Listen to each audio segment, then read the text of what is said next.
Um, Welcome and good afternoon or good night if you are me. My name is Isabel Hedrick. I'm a PhD student here in the history department here at the University of Texas at Austin. And I am delighted to introduce Dr. Francis Malino and Jason Guberman-Pfeffer as they present Diarna, the Geo-Museum of North African and Middle Eastern Jewish Life, the flagship project of the nonprofit Digital Heritage Mapping found at diarna.org. As you know, this talk is part of the still fairly new lecture series called Jews in the World of Islam, which is a collaboration between the Schusterman Center for Jewish Studies, the Center for Middle Eastern Studies, and the Islamic Studies Initiative here at UT Austin. Additionally, we want to thank the Department of Geography and the Environment for its sponsorship and the public history site Not Even Past for helping to publicize this talk. As I've mentioned in introductions to previous talks, we're really fortunate to have this lecture series here at UT because it showcases a significant and exciting turn in the field of Jewish studies that began to take place 20 to 30 years ago and has only gotten stronger and more robust since. This turn consists of exploring the histories and experiences of Jews in Muslim-majority lands spanning from Morocco to Iran. This expansion has had really significant consequences and has reshaped not only the geographical boundaries, but the theoretical contours of the field, pushing us to think about the following in completely new ways, namely transnational educational, family, and trade networks, Jews' complicated relationships to European colonialisms, and the way that those colonialisms were enacted and practiced, questions of citizenship, identity, inclusion, and exclusion, Jews' multi-layered relationships to nationalism in their home countries and the modern state as it emerged. And finally, this turn towards Middle Eastern Jews pushes us to think about the uses of physical spaces in the Middle Eastern cities and rural areas. This last point really illustrates the importance of projects like Diarna, because beyond intellectual theorization, these projects really help us to concretely visualize how Jews in the Middle East created spaces and places for themselves within discrete cities and expansive networks, in small, intimate spaces, and across a vast and diverse region. Our speakers and guides to this amazing resource today are Jason Guberman-Pfeffer and Francis Malino. Jason Guberman-Pfeffer is a social and entrepreneur and is the founding executive director of Digital Heritage Mapping and the coordinator of Diarna. Jason also serves as the executive director of the American Sephardi Federation. He has presented Diarna in many places, including universities such as Stanford and Harvard, and now UT gets to join the list, international conferences, and the State Department. And he has appeared on NPR's Here and Now and in Smart History. And as for Dr. Malino, for me, it is both an honor and a special pleasure to introduce Francis Malino, as she is not only a highly respected historian, but has been a truly supportive colleague, mentor, and friend to many of us in Jewish studies. Fran is a leading scholar in the fields of French and European Jewish history and has more recently broken new ground in examining the North African teachers of the Alliance Israélite Universelle through the lens of gender and family. Fran was until recently the Sophia Moses Robison Professor of Jewish Studies and History at Wellesley College and chair of the Jewish Studies program. She is the author and co-editor of many books, including 2 about Jews in revolutionary France, both Sephardi and Ashkenazi, and several about the diverse experiences of Jews in modern Europe. Her current project is titled Teaching Freedom, Jewish Sisters in Muslim Lands. And in 2012, she was named Chevalier dans l'Ordre des Palmes Académiques by the French Ministry of Education. So she may be the only knight who has ever spoken or will ever speak at our series. So some housekeeping. Of course, please stay muted during the talk. And for for the Q&A, what we're going to do is we're going to ask people to not enter things in the chat because it's very difficult to monitor that. So please hold on to your questions until the end. And for the Q&A, once we get that started, please use the raise hand function. That you will see that if you click on the reactions button at the bottom of your screen.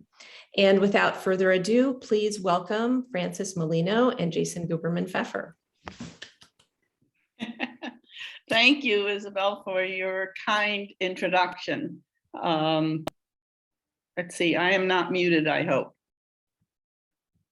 Am I, can you hear me? Oh, okay, good. And I would also like to thank the Center for Middle Eastern Studies, Islamic Studies Initiative, and the Schusterman Center for Jewish Studies for their invitation to present Diarna, our digital heritage mapping flagship project. If anyone were to have told me a decade ago that I would one day become president of a nonprofit organization utilizing 21st century technology, and by the way, it took me 20 minutes to get on today, so much for 21st century technology. If anyone had told me that I would one day become president of this nonprofit, I would have laughed, and I definitely wouldn't have believed them. And yet here I am, involved in a project of geomapping as a new way of looking at history. And this afternoon, what we would like to do is I will explain first how my transnational research project led me on this serendipitous journey to digital heritage mapping in Diarna. And then I'll talk briefly about what we at Digital Heritage Mapping are all about and what we've accomplished in the few years of our existence. I will then turn to my colleague Jason, who will take us on a tour of a number of sites. I think we've got 8 sites, and we'll close with footage and music illustrating my transnational project that led me on this journey. We also will leave enough time for there to be questions. And if there are requests for additional sites, I think Jason has agreed that we can do those sites as well. I don't see me in the center. I see you, Jason, all the time. Is there any way? Isn't that funny? Doesn't, I mean, it's all right. I don't mind. It's just, okay. Yeah. All right. Well, so let me first share with you the beginnings of our Diarna project. And it begins with my own research project. After completing a biography of a Jew in the French Revolution, which was like continually looking for needles in a haystack, I decided to abandon my beloved 18th century and move into the 19th and 20th century, and a new project focused on the women teachers of the Alliance Israélite Universelle. And for those of you who don't know what the Alliance is, let me just briefly explain that the Alliance began in June of 1860. The summons for the founding of the Alliance appeared. And there were 2 catalysts for the founding of the Alliance. One was the Damascus blood libel of 1840, when there were Jews in Damascus accused of a ritual murder of a Christian monk. And the second catalyst was the Mortera kidnapping case of 1858, when a young boy was kidnapped by the Inquisition in Italy. The Pope refused to return him to his family because it was thought, and it's not clear it actually was the case, it was thought that he was baptized by their young servant. The 1860 summons for the Alliance was the passionate call of 6 young, acculturated French Jews who wanted to come to the aid of their co-religionists. And they were heeding, they believed, the rabbinic saying, Kol Yisrael Arabim ze bazeh, all Jews are responsible for one another. So through diplomatic lobbying, the Alliance, in their mind, had 2 goals. It would seek to help persecuted Jews throughout the world, wherever they were, in Western Europe, Central Europe, Eastern Europe, North Africa, and the Middle East. And through the establishment of modern, intellectually rigorous schools for boys, modeled on the primary schools in France, which had recently been established. Through the establishment of these schools, the Alliance would, in their term, regenerate or seek to regenerate the Jews of the world, to open to them the pathways of civilization. By the First World War, the Alliance had more than 30,000 members throughout the world, including a local committee in Keokuk, Iowa, 43,700 students enrolled in 183 schools that stretched from Tetuan in Morocco to Tehran in Iran.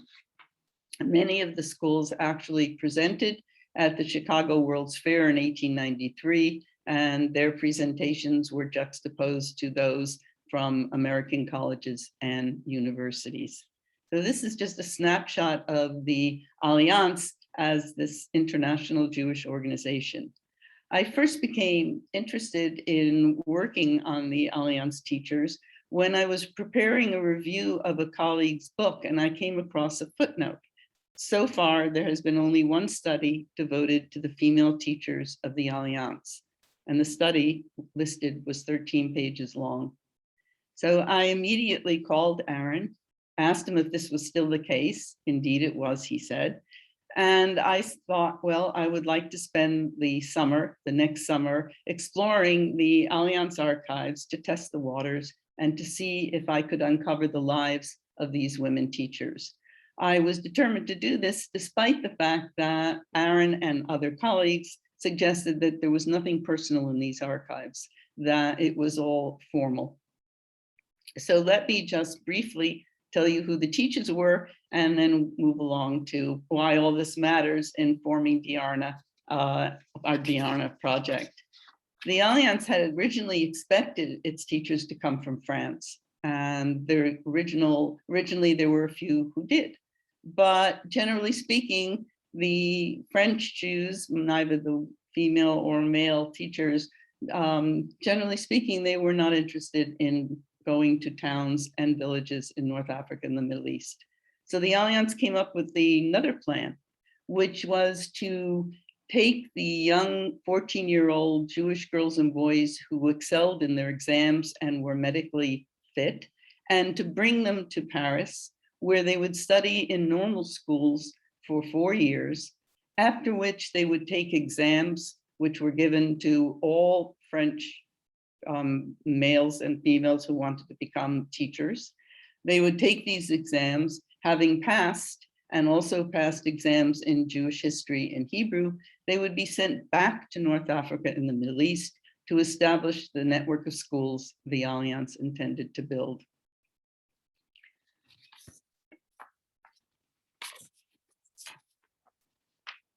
As you can imagine, the young teachers, when they returned to North Africa and the Middle East from France, were sent to places that they did not necessarily know, and to places whose languages they did not necessarily speak.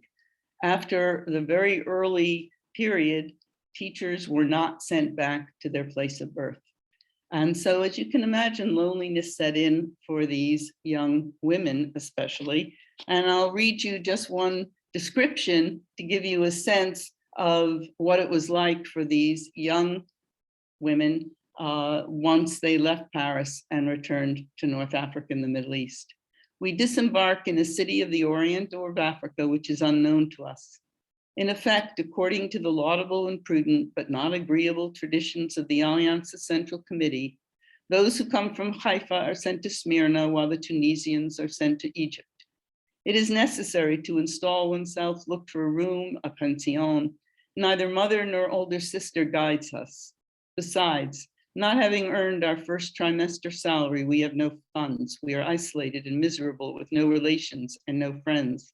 Interrogate my colleagues. Ask them if exhausted by the first weeks of teaching, not yet broken into a profession which taxes the brain no less than the lungs, they have not cried secretly in the evening, alone in their room, furnished with the 4 traditional pieces of furniture bequeathed by the teacher whom they have just replaced.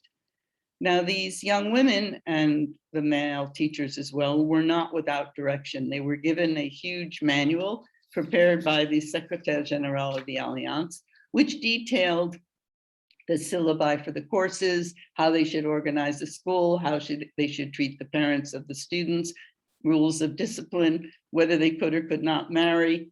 And this was modeled after one prepared by Payot for the primary school teachers of the metropole. But was important for my research and leading to the Diarna project ultimately is that the directors of schools were required to write the Alliance at least once a month with information about the schools, the students, and the communities that they were living in and that they served.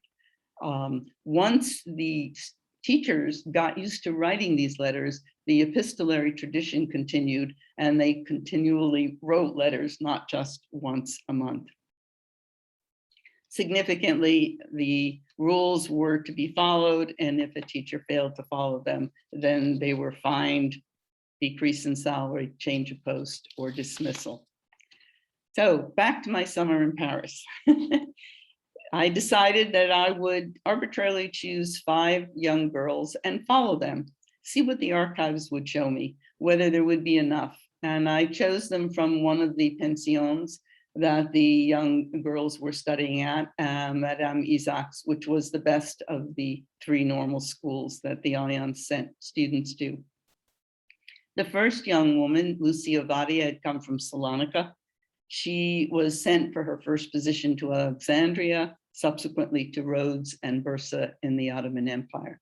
I gathered a good deal of information about her and moved on to the next one, Claire Benchmol.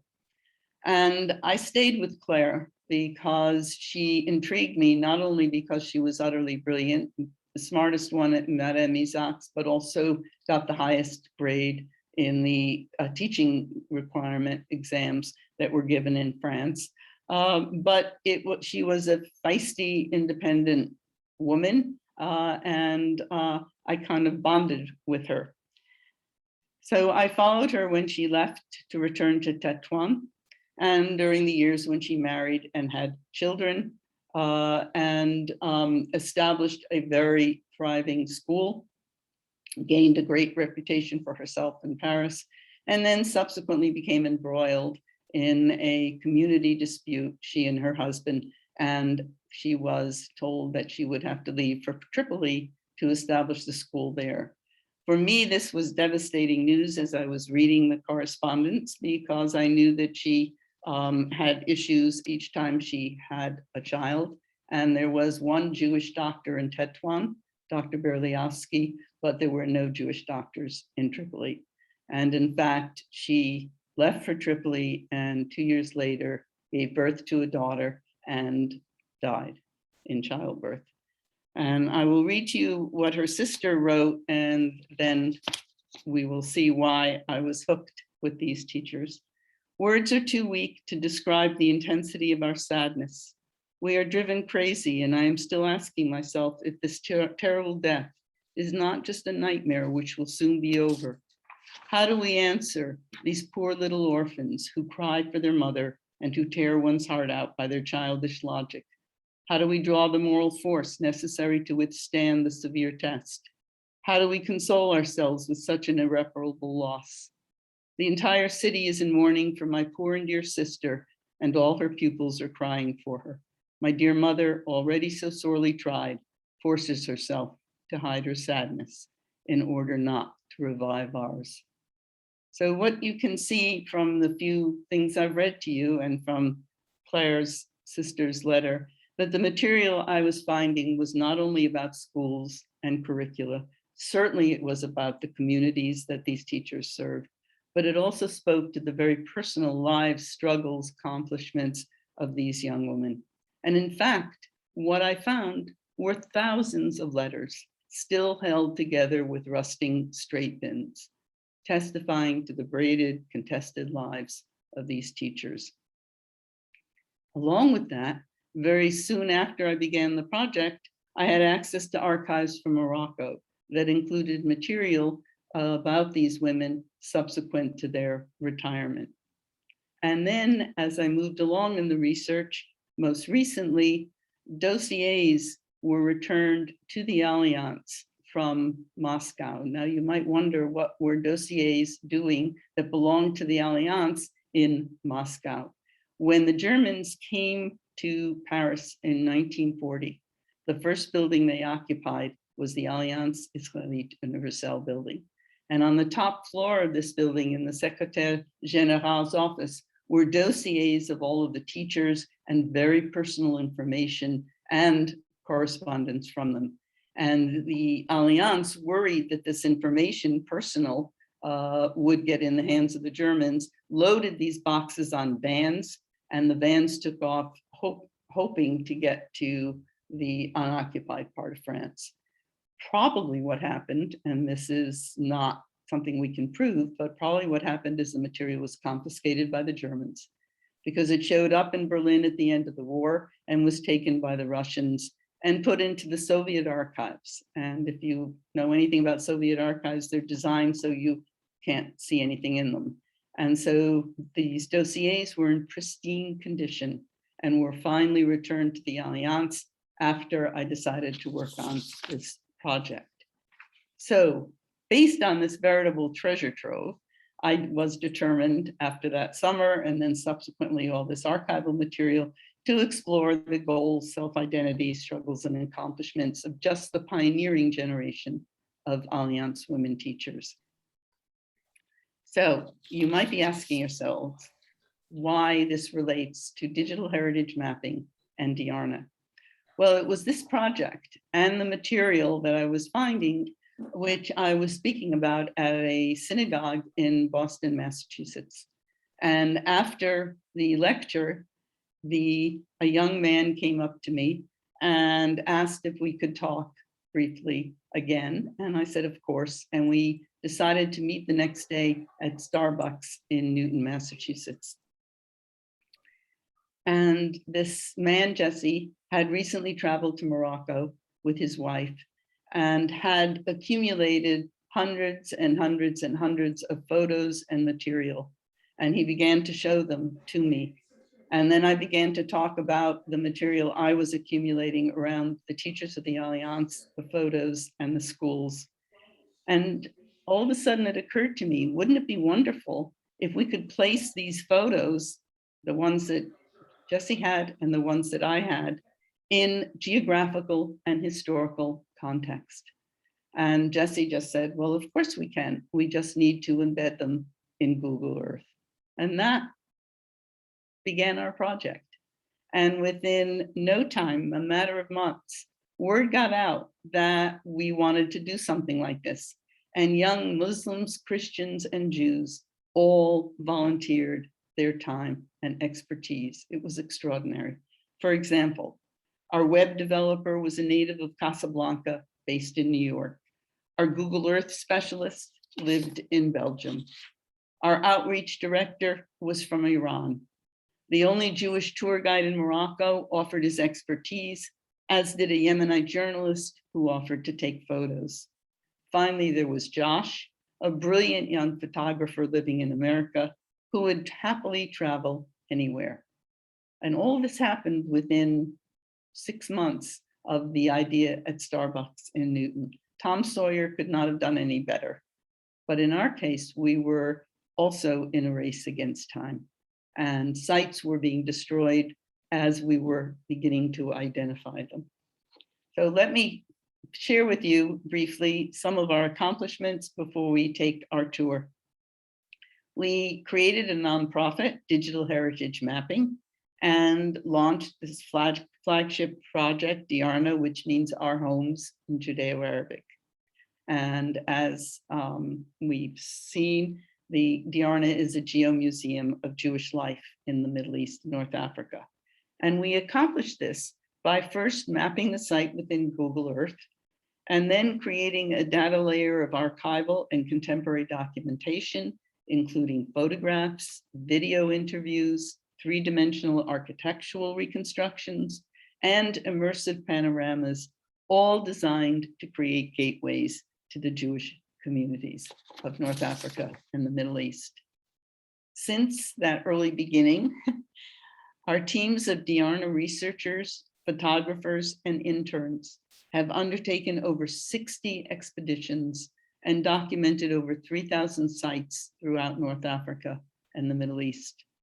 We also established a summer internship program in partnership with Wellesley College and the University of California, Santa Cruz. Each summer, 10 to 12 students meet virtually once a week, as well as individually with the director of the internship program. They conduct interviews, undertake archival research, and when there is no pandemic, have traveled to various sites in Morocco, Tunisia, Egypt, and Turkey. And this is something that we anticipate expanding to include students from other universities as well. We have launched 2 online exhibitions and contributed interactive displays to 2 physical exhibitions in Paris. We have also partnered with museums, for example, the Crossroads of Civilizations Museum in Dubai, where we held a photo exhibition of sites in former Jewish communities of North Africa and the Middle East, as well as with the Alliance Israélite Universelle. And we shall be participating in a forthcoming exhibit, which begins in November. Isabel, I don't know if you're still in Paris in November, called Juifs d'Orient at the Institut du Monde Arabe in Paris. Most recently, we have joined an exciting new project called Rebuilding Our Homes, funded by the United States Agency for International Development and in partnership with the American Sephardi Federation and the association Mimuna. And the project will take place over 3 years with a goal of bringing new life to Morocco's historic urban neighborhoods and reviving the legacy of the Mellahs, which are the Jewish quarters of Morocco, and reviving the Mellahs of Fez, Essaouira, and Rabat. Last but not least, the Smithsonian Magazine featured us in the beautifully illustrated article by novelist and journalist Dara Harm. As you can tell, we are proud of all these accomplishments. I could go on, but I won't.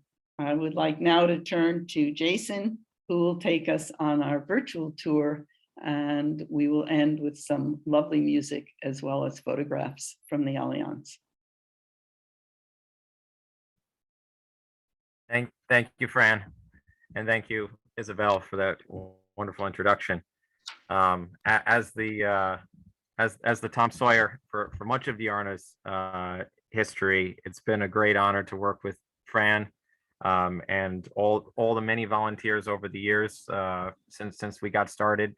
Fran doesn't want to say what year we got started, I don't think, because it was longer than you think. It was actually August 2008, and we still think of ourselves as a startup, but we are getting up there.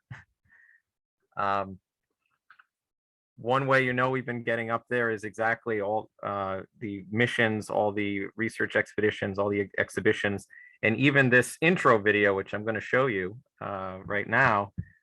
You'll notice there's a discrepancy between the number of sites Fran mentioned and the number of sites in the video, and there's an important lesson in that. The video was made by someone who Michael Suzanne, who's a well-known writer and had been to Kurdistan. He was also the whistleblower in the Iraq Oil for Food program. An incredible guy, and he wanted to create this video to tell the story of Diarna, and it was ended up being featured by Newsweek when we were on the cover.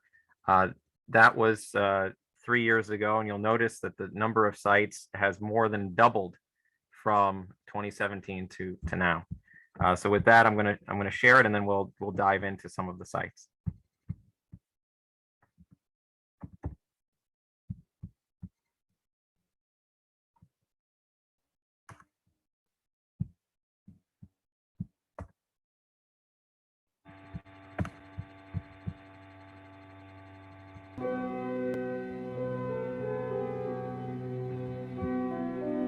Welcome to the Diarna Geo Museum.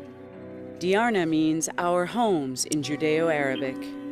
It testifies to a shared history which the forces of hatred are actively seeking to erase by spreading ignorance and destruction across the region.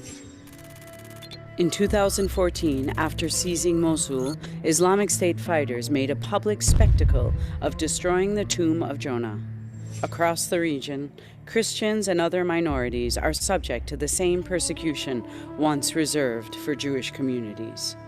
The threat against our common cultural heritage is unprecedented. We are in a race against time. Diarna is leading an effort to preserve the history of once vibrant communities. Every day, synagogues, schools, and community buildings that defined Jewish life across the Middle East and North Africa are decaying or being destroyed. Take this beautiful synagogue in Damascus. It is known as the site where the prophet Elijah anointed his successor. This was in 2010. This is now. Thanks to Diarna's efforts to capture the images, the artifacts, and the oral histories, over 1,200 sites have been identified and are now accessible online. Diarna is the first geo-museum of its kind. With the help of volunteers from across the region, including Arabs, Persians, and Kurds, as well as people of all religious backgrounds, an intense effort is underway to capture visual and oral histories before it is too late. In order to follow developments in real time, Diarna has set up a situation room to oversee digital mapping, traditional research, and field expeditions that cross into conflict zones to document the remnants of our shared cultural heritage. Here, in northern Iraq, we are rediscovering an entire Jewish village. The local elders remember the names of the families that lived there. Here, we see what remains of the synagogue in Accra. And in Saudi Arabia, we discover a complex of forts belonging to an ancient Jewish tribe which played a pivotal role in early Islamic history. Deep in the labyrinths of Sana'a, Yemen, we document the vestiges of Jewish presence despite the chaos of an ongoing civil war. In other countries, peaceful environments allow us to render the full beauty of preserved sites. Witness the striking elegance of the Haim Pinto Synagogue in Essaouira, Morocco. This is heritage worth preserving. At a time when extremists are on a rampage to destroy the past and spread ignorance, the Diarna Geo-Museum is on a mission to preserve, protect, archive, and project the knowledge, the history, and the cultures which together form our identity.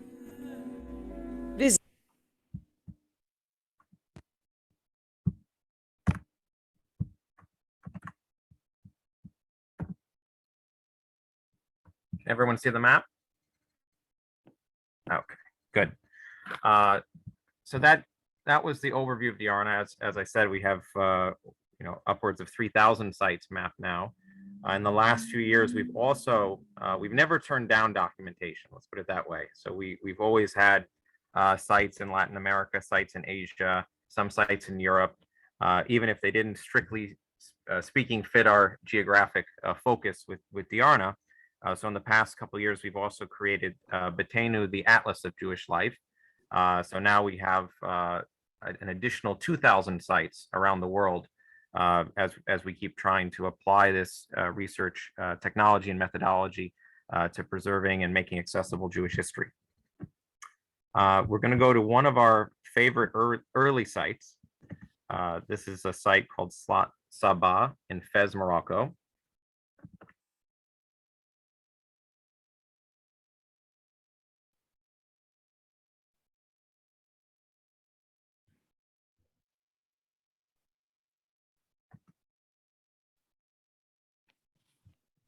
This is a beautiful wooden synagogue. These are pictures from 2007. And then some archival pictures. Now, thankfully in Morocco, things have actually improved since Diarna got started. And sometimes we'll periodically get a comment of someone who saw a picture on our website of a cemetery, and they said, well, wait a minute, that is one of the 167 cemeteries that the king has restored as part of the Houses of Life project. And so we're always happy to accept new documentation and to update. In this case, however, this synagogue remains a private home.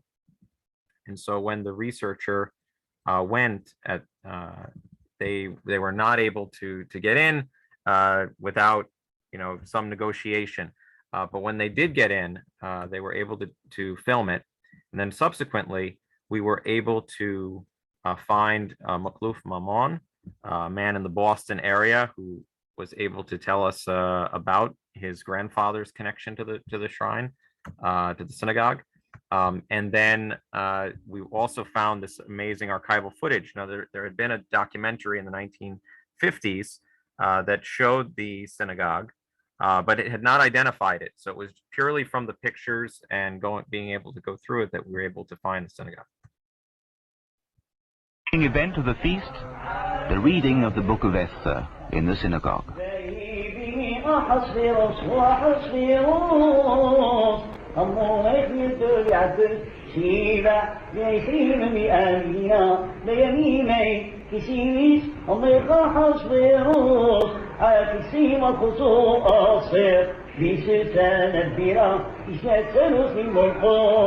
عسى نسي يكون صار بعد ذلك فنصل مدايا فرصيمت بصاريا مدينة ميتنا يا أطور بصوصيك المخصوص إيتقى إيرين كدلته يميم ربين سيمني الآتير هرينس يميم إلى صمت.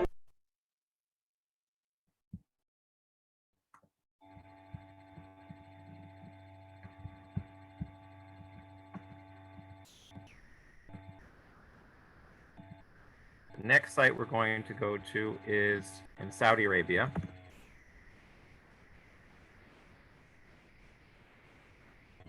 It's a site that played a pivotal role in early Islamic history, called Khaybar. And there was the famous Battle of Khaybar. The joke in our organization was that if the Saudis ever wanted to hire a tour guide, they should probably hire me, because the Hadith speaks of 7 or 8 fortresses, and we have tentatively been able to identify them, including the main fortress of Hamus, on what they call the Mountain of the Jews. And this is one of Fran and my favorite sites because it highlights the challenge and both the challenge and the opportunity of Diarna. This is a highly politically contentious site. There is a chant connected to Khaybar that's been heard around the world by Islamists. The Iranian regime has made a gun called the Khaybar. Hezbollah has rockets called Khaybar. And yet most Jews, most people in Jewish studies have no idea about Khaybar. And many Muslims are fascinated to learn the true history of Khaybar, and how it played such a pivotal role in early Islamic history, especially in Islamic law. So these are all photos that we've been able to gather of Khaybar. We actually had a researcher who went there and spent the entire day and never made it to the Mount, bless you, never made it to the Mountain of the Jews, because it's such a vast site. We have to be skeptical of census numbers from the 7th century, but you'll frequently see 20,000 people. It's definitely a very, very large site, as you can see, and it's still visible from space and very much there. Here are some tourists in front of the Mountain of the Jews.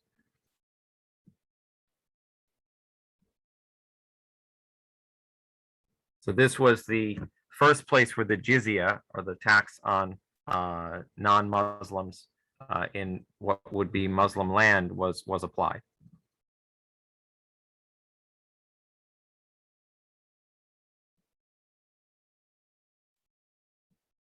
The reason for the Shia interest in the site is that Ali was purportedly a hero of the battle.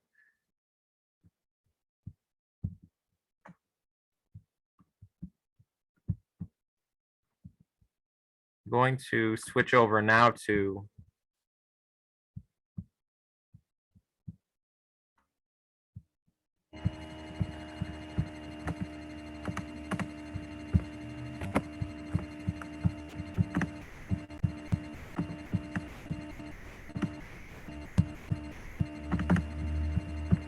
York Times. And two stories that highlight the significance of what Diarna is doing, and not just digitally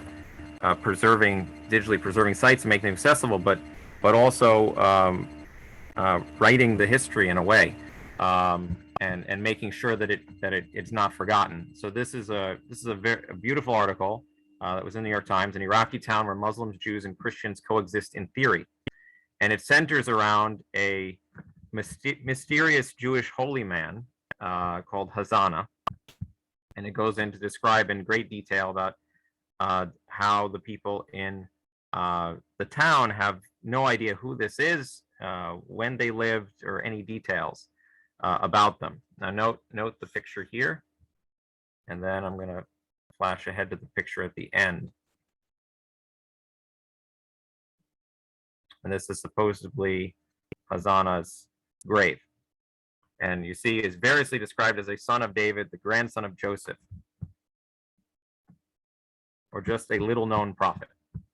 Well, when we saw this, because we had a research expedition to Iraqi Kurdistan, and we've been working in the region for a while, we knew right away that it was not a holy man. It was rather a very holy woman, Asnat Barzani, who was the first woman, believed to be the first woman rabbi. And you can see our picture right here. Jason, it's coming out as Khaybar still on the screen. Oh, let me, 1 second. Can you see now? Yes. Yeah, it's okay now. Okay. Were you able to see the other picture, this picture? No. Oh, okay. So this is the picture from the New York Times article of the shrine describing Hazana. And then this is the picture from our archive showing that it was Asnat Barzani.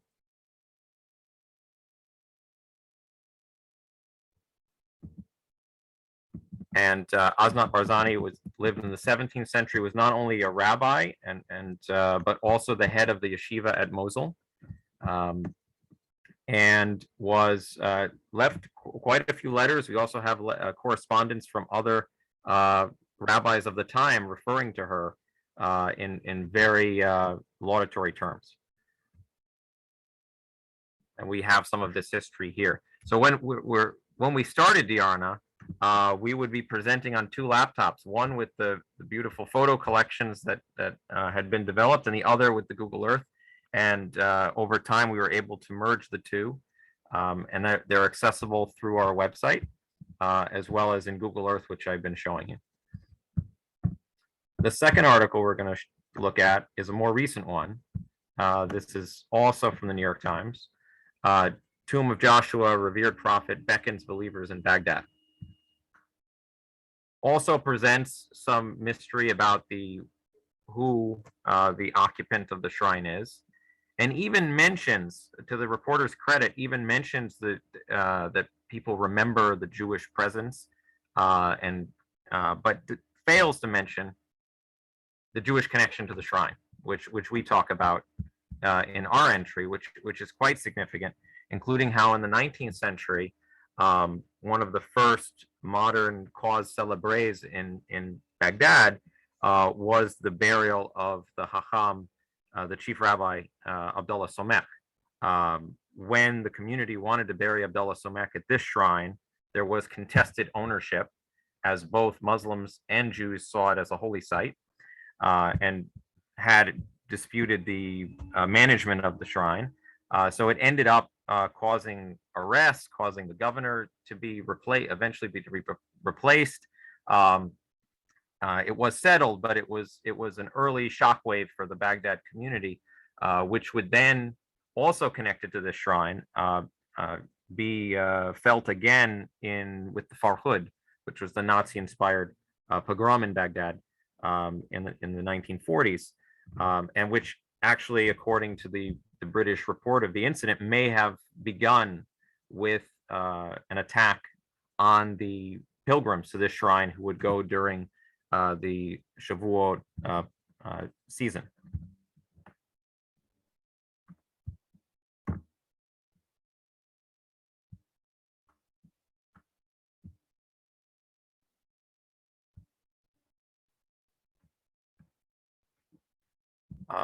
In the promo video, you heard about another synagogue, which is the Eliyahu Hanabi in Damascus, Syria.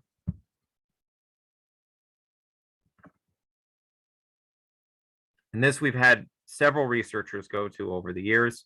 The photos you saw there and the most incredible photos of the shrine pre-destruction were done by Christy Sherman, who's one of our intrepid photographers and who led an expedition to Tunisia more recently.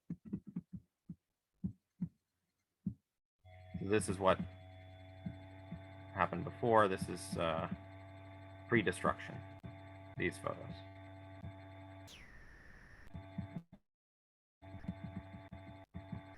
I'm going to play a clip now from Smart History, in which we talk about the history of this shrine.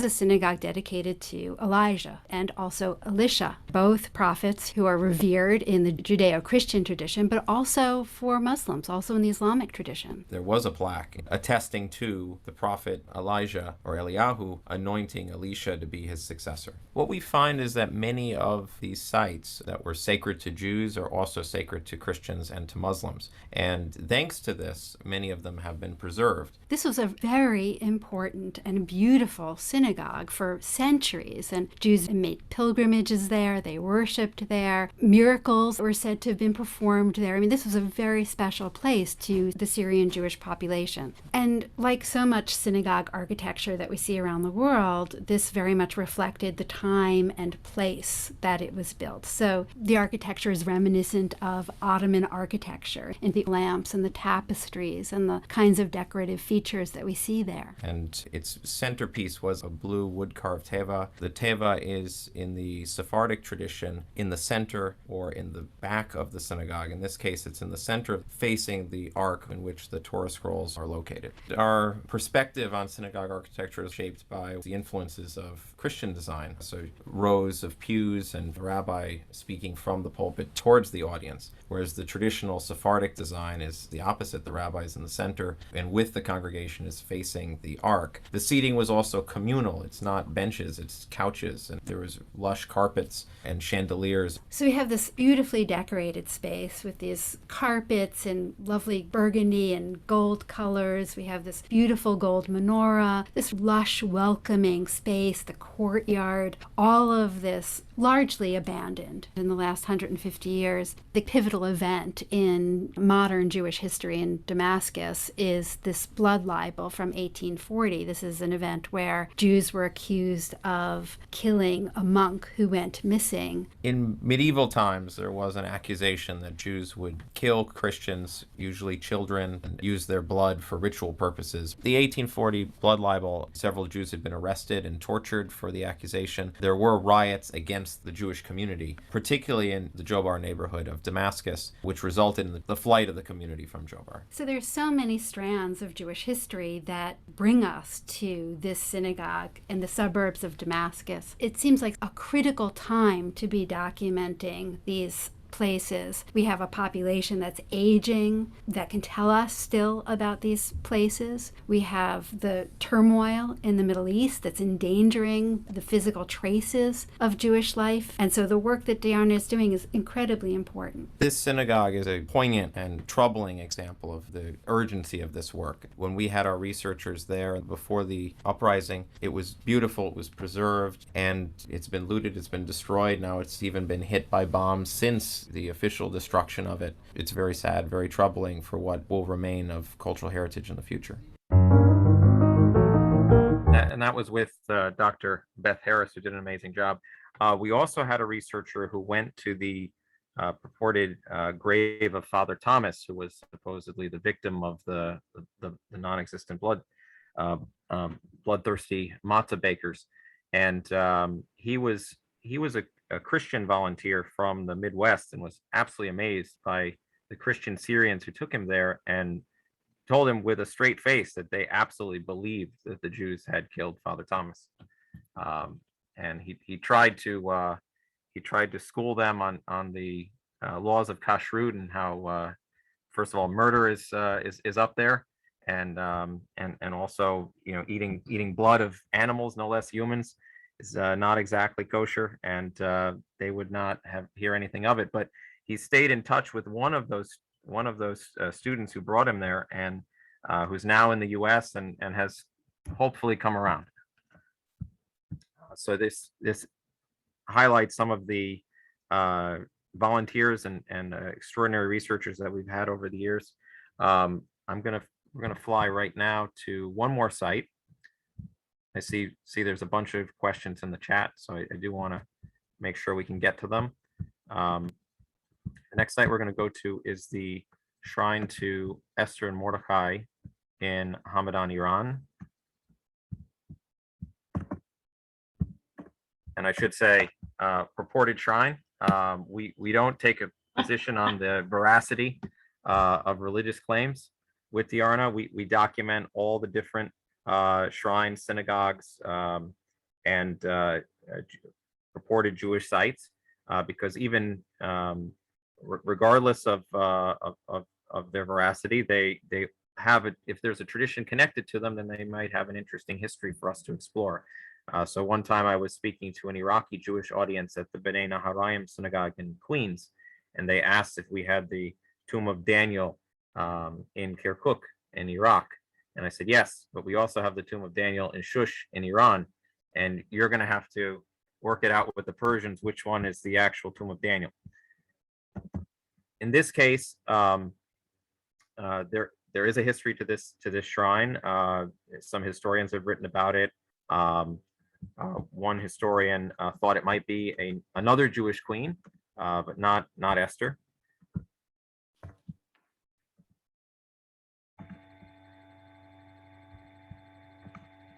In our case, we found it fascinating because there's not showing. Oh, I'm sorry. Can you see it now?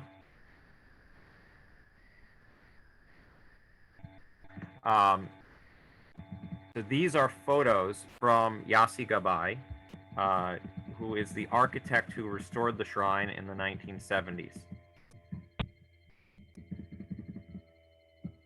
And Yassi had been selected for a contest. The contest was each confession in Iran was going to give the Shah of Iran a gift for the 2500th anniversary of Persian monarchy.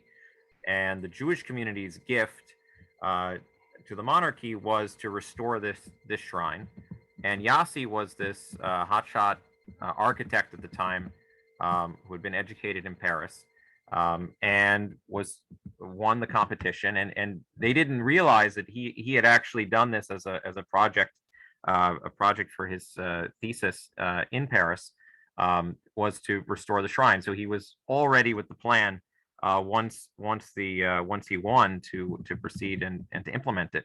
One of the major things he did was to build a bridge to connect the shrine to street level, and to create a subterranean synagogue with a rooftop ornament that has a Jewish star, which is actually visible from space. We can see if we can see it here.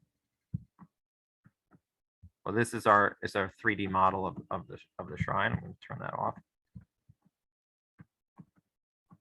Satellite imagery is not so great, but it would be over here. If you can see where the hand is, you may have a picture of it.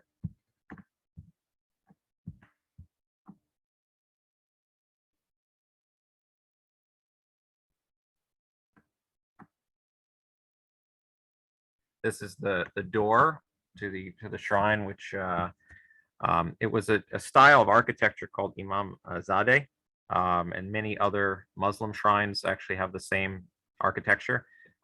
You'd want to have reverence for the shrine, so you have to bow when you enter.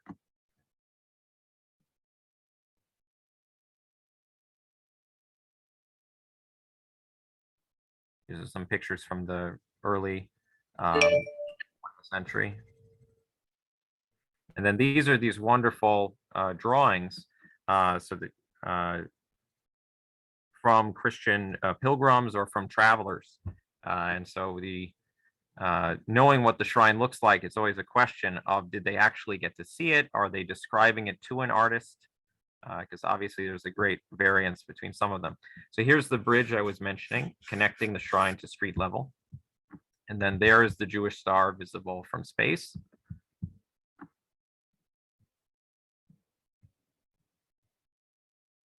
And then here's the street level of the shrine, along with this iconic fence. Now, most people would look at this and say this is a Jewish star, and understandable why Yossi would have chosen a Jewish star, but his point was rather different. It's actually this is a motif that he found, and he wanted to do an homage to a mosque in Esfahan, and he wanted to show how this is a symbol of Iranian unity for Jews and all the other Iranians, Iranian architecture, and frequently even beyond Islamic architecture has the 6-point star, not exclusively a Jewish symbol. This is inside the tomb, inside the subterranean synagogue. And here's a nice picture of it. So this also gets back to the question of history and politics. So we've documented this this shrine and the synagogue connected to it. Yossi brought to my attention how an article we had written about it for My Jewish Learning ended up getting translated into Persian, and traveling, even some people in Iran had sent him the article. Unfortunately, at around the same time, there was word that someone in Google Earth had discovered another Jewish star visible from space.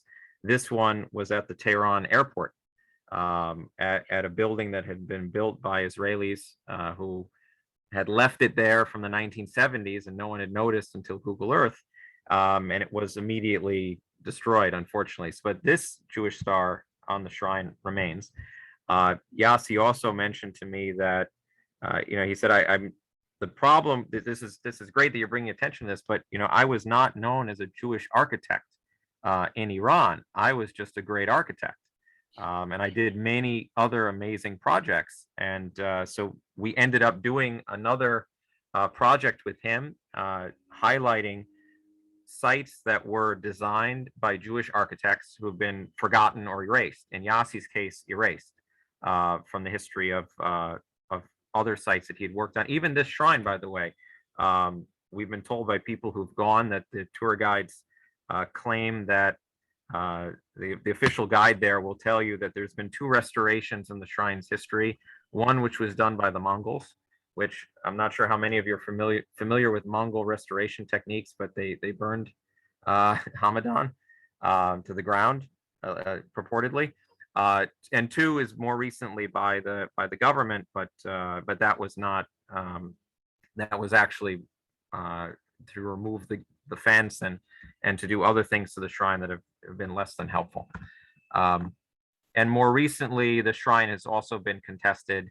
There have been threats to destroy it. Its historical status has been downgraded, and there was a arson attack that has subsequently been described as either nothing or an electrical fire after the fact that occurred in last spring. And here's the better picture from the satellite imagery and our 3D model. With that, we're going to get to Fran's favorite part, which is the music and the teachers.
That was Net Al Khayyam, the Israeli-Moroccan, very, very talented singer.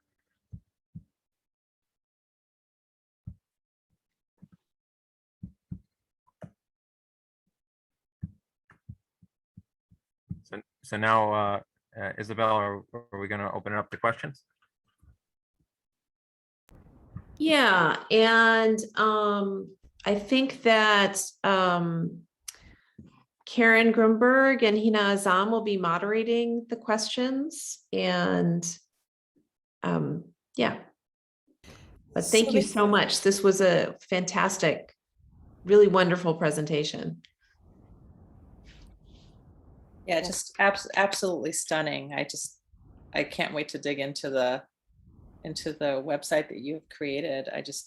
I'm so impressed. Thank you so much for your work and for your detailed presentation, and just really giving us a chance to understand all that's there for us to find, and also the timeliness of it. I think a lot of us are just really struck by the fact that these sites are being, some of them are being destroyed as soon as you've barely begun, collecting the information and documenting their existence. And the next time you go, even in the span of time that you've been working on it, some of them have been destroyed.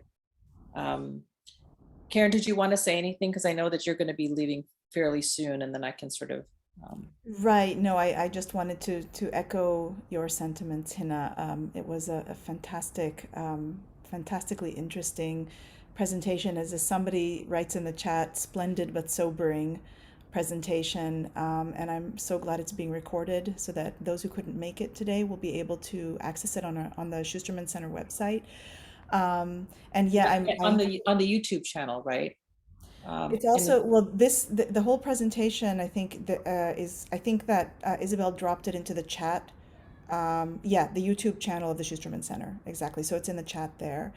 So I just wanted to thank you and apologize that I'll have to leave in about 10 minutes. But I think the way that we decided to do the Q&A now is to just ask people to use their raise hand icon, just to keep things a little more orderly and so that we can keep track of things. So anybody who wants to do that, please feel free to go ahead.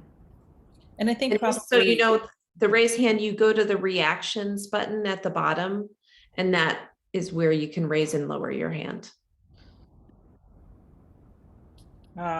And I think we can probably do, would you say about 20 minutes? Does that sound about right for everybody? Okay, so I think Jason and Francis, I think we'll just let you then kind of moderate your own questions. So please go ahead, anybody.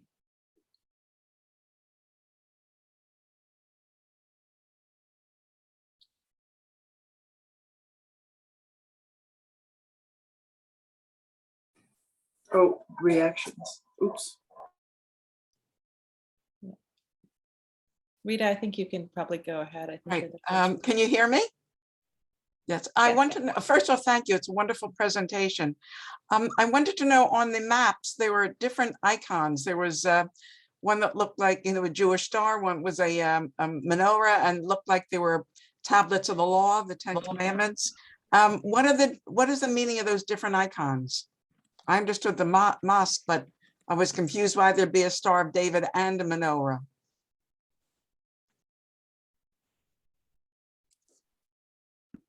Sure.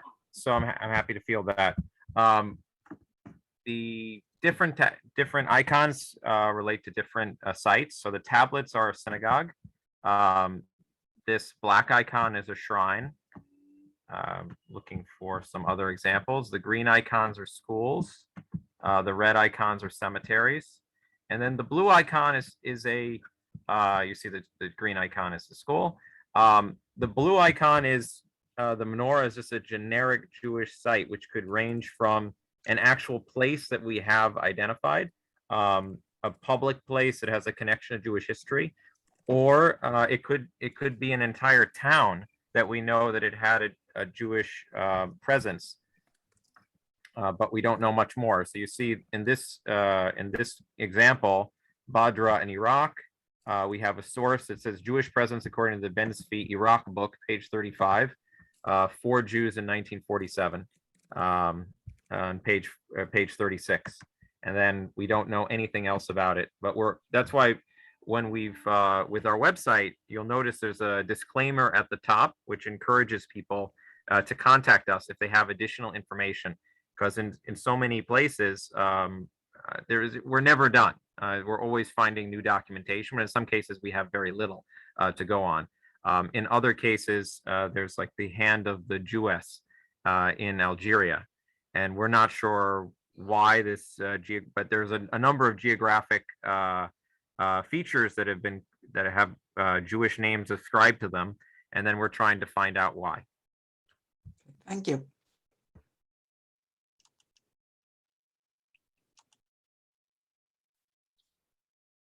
Jason, can people hear me? Yes. Yeah, okay. Yeah. So I just wanted to add for the material we had on Khaybar, the importance of it also, most Jewish historians, not as Jason said, have no idea about Khaybar.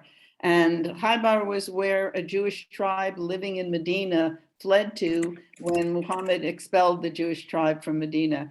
And it is so important in the history that in Iran, a missile is called the Khaybar missile. And Muhammad himself married a woman from the Jewish tribe in Khaybar once he had conquered the area. And as Jason said, it became the blueprint for how Islam treated non-Muslims, people of the book. By protecting them, they could continue to practice their religion, but they had to pay date, in the case of Khaybar, date harvest. So it's a very important site, although not known to Jewish historians. It's very important in Jewish history for that part of the world. Right, and I'll add it. We've also been able to figure out why, in a way, that it was forgotten, is because it was so long ago, and the Jewish population, some of them stayed, some of them converted to Islam. Others went to Iraq or to the land of Israel and just blended in. So you'll see a reference here or there. Another part of the world where this blending and disappearance happened is the Yemenite Jews who made their way to Azerbaijan. You'll periodically see references to this, but almost nothing remains in the way of tangible signs. I think Isabel, you were next. Go ahead. Oh, you're muted. Sorry. I have a question about the architect who restored the Hamadan shrine, Yassi Gabai, you said his name was. Was he from Hamadan or was he from Isfahan? No, I think or somewhere else. I think Yassi was from Tehran. His family might be Esfahani, but I'm not 100% sure. Okay, I'm asking because I've come across I and other historians have come across the name Gabai in other contexts, so I didn't know if he was related. I can find out for you.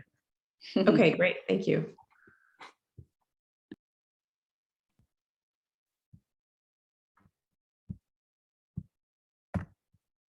Tatiana? Yes. Can you hear me okay? I can't see you guys, so you can hear me, Hina? Yes, I can hear you. Yes, okay. I have a different question about logistics. And I have not, maybe you explained this on your website, but it seems to me like, do you have like local sort of grassroots organizations that work together to document local sites, bringing in, archival sources, contemporary and historical photographs, being in touch? Like how does this organization organize? Because it's, from my perspective, it looks massive, but also one that needs that real deep rooting in each of the local places. So can you talk a little bit about the logistics and how does it work from a local to an international to the situation room or whatever that was you showed? Yeah, so that was my question. Yeah, so Fran hit on the analogy initially. It was the Tom Sawyer approach to digital mapping. So really from the beginning, it began with a network of friends, and then friends of friends. And then we had groups on Facebook in Arabic and Persian and in French and other languages, and trying to recruit people. And people were, we would hear someone's going somewhere, and then we would ask them if they could help us, or they would come to us. One of my friends, Ali, who's from West Africa, he told me his father was working at the African Development Bank in Tunis, and that he was going to be going there. And he said, and I was trying to recruit him to do some web design work because I knew he was very talented. And he said, is there anything for the mapping sites? Are there any Jewish sites in Tunis? I would love to help out. I said, well, at one point there were approximately 82 synagogues. So we might have something for you to do. And he ended up helping us map some sites there. Not as many as we would have hoped, because their equivalent of Central Park, La Passage, is built over much of the Jewish quarter, but he was able to find some things. So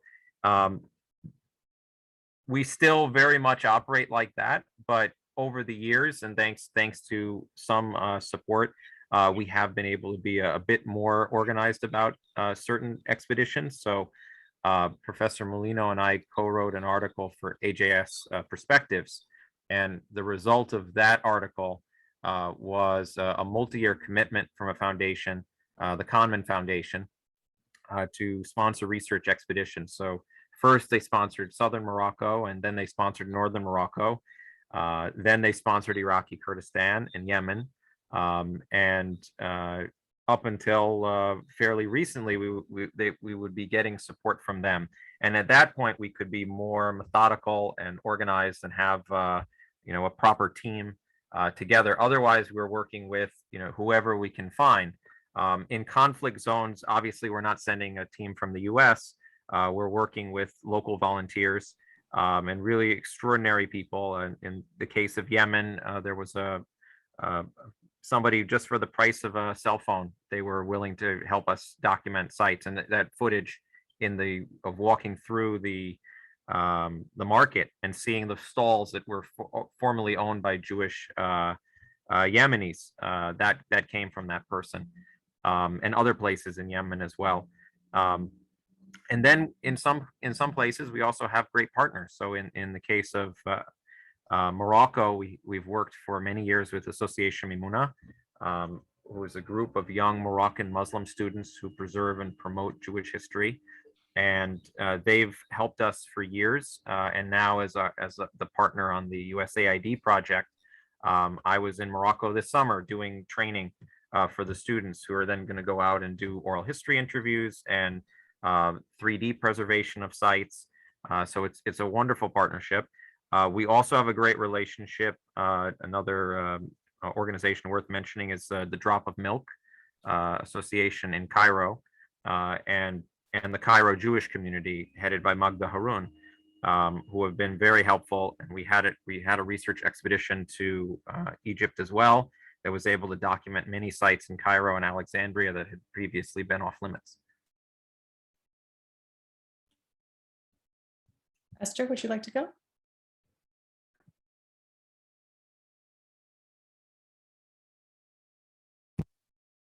Can you hear me?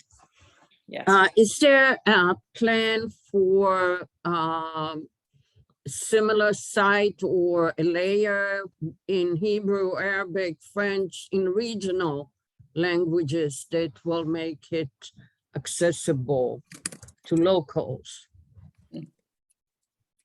Yes, at times we've experimented with making more available in different languages, but I have to say our bias has always been on getting the documentation, not so much on publishing.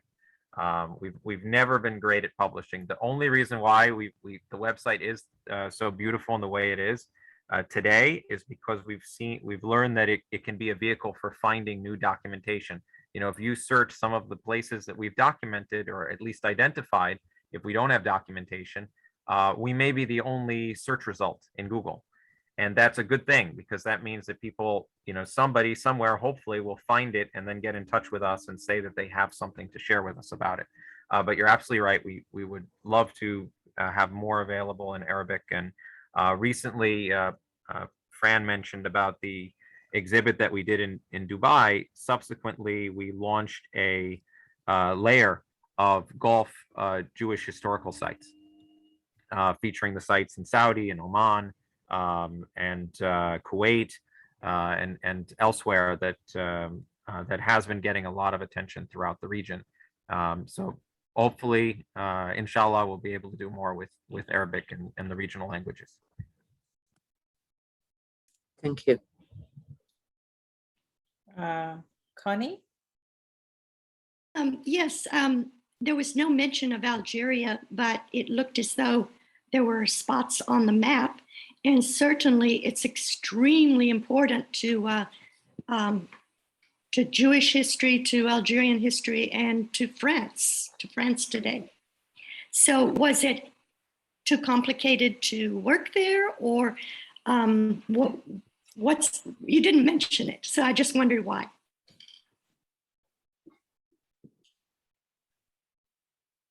So we actually did an exhibition for the Maj in Paris on the Jews of Algeria. And I'm gonna share it with you hopefully now. There we go. Jason, why don't we show the synagogue in Oran? Yes. Do you want to show them the synagogue in Oran? Yep. Okay, good. There we go. This, by the way, is these are renderings of a 3D model that we recently created of the Great Synagogue in Oran. Now, if you look at it, most people would probably think it's a church or a mosque, but it was actually always a synagogue and then was converted to a mosque.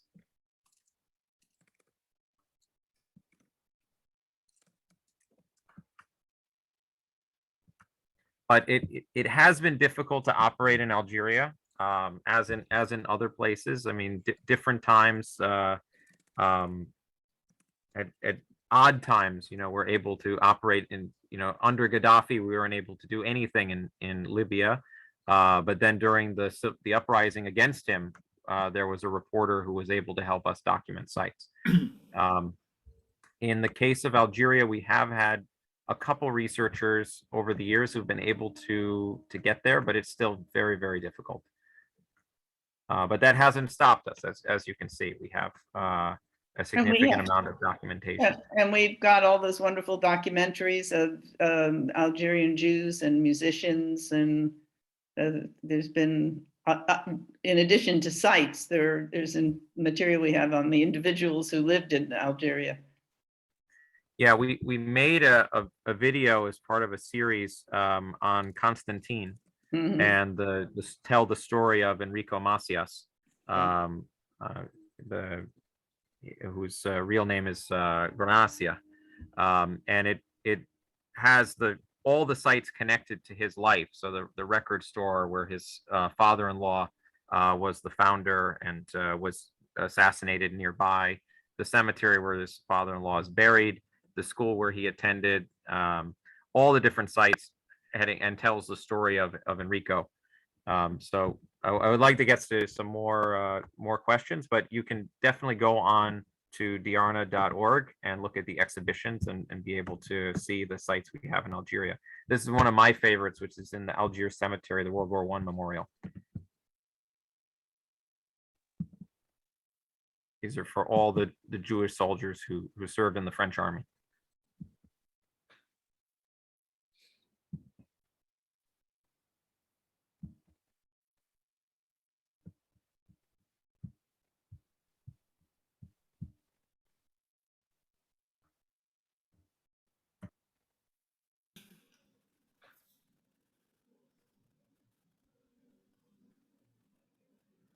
Thank you.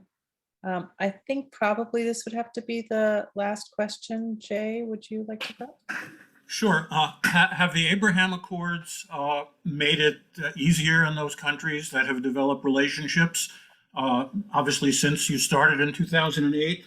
And also, do you have any connection with Beit Hatfutsot, the Museum of the Diaspora at Tel Aviv University? So unfortunately, and much to their regret, UAE has not yet found any historical Jewish sites. They are excavating right now a Christian monastery, and they did find a Jewish gravestone in Ras Al Khaimah, a couple decades ago, but they haven't found anything since. So if you go to the Louvre in Abu Dhabi, all the Jewish artifacts that they have are from France, from Yemen, from other places, not from the Emirates itself. In the case of Bahrain, there is a Jewish community that's there, and that remains. This is an Iraqi Jewish community, and so there are some sites that they have. And in terms of Morocco, we've been showing you quite extensively Jewish sites. Sudan, we documented the Jewish cemetery in Khartoum, and one of the researchers actually discovered that there were Jewish graves that even the Sudanese Jewish community didn't know about. So in terms of making it easier, not so much. I mean, we already had access to these places. But in the case of UAE, unfortunately, not much more to do until they uncover something. We're hopeful, but it'll take some time. And as for the partnership relationships, yes, we've worked with Bet Futsot for many years, the Yad Ben Zvi Institute. Fran mentioned some of the other partnerships, of course, the Alliance in Paris, and we're always looking for people who have information, have documentation to share with us, and to help us to document and preserve these sites.